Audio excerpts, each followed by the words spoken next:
most of the time they work. Well, what was so funny is he was like, well, why do you guys want me on the show? I'm like, you've been a pillar in this office Yes. since the exit days. Yeah. You know, so going back 16 years. Yeah.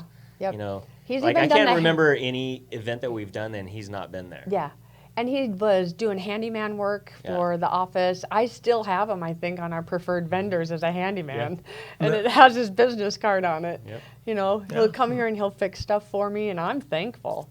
But then meeting his wife I was like, oh my gosh, you scored. She is beautiful on the outside and on the inside, and you can tell just when you're speaking to her how strong she is. And the laughter and the light comes right out of her face. And like the things, they're just so giving. So there was a time where I said, oh my gosh, you just smell so good. Because every time I would hug her, I'm like, God, you just smell so good. And then shows up with a bottle of the perfume that she wears.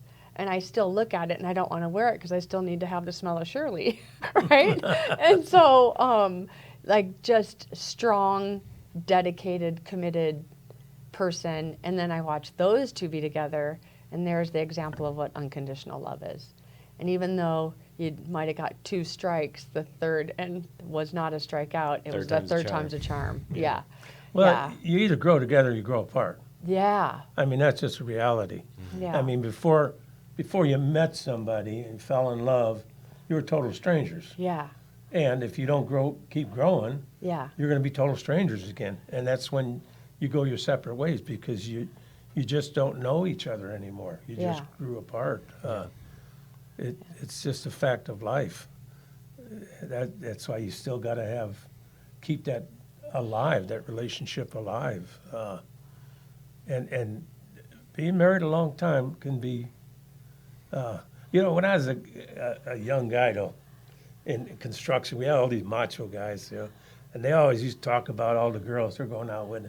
And I always used to say, well, look, it takes a lot more to keep one woman happy than to spread yourself around with a half a dozen. Yeah. It's good advice. Yeah, well, keeping a half a dozen happy isn't too bad. No. Well, you had that season too, right? So, But remember, it's a two-way street. yeah. That's why the book Unconditional Love. Yeah. I mean, it's an amazing book.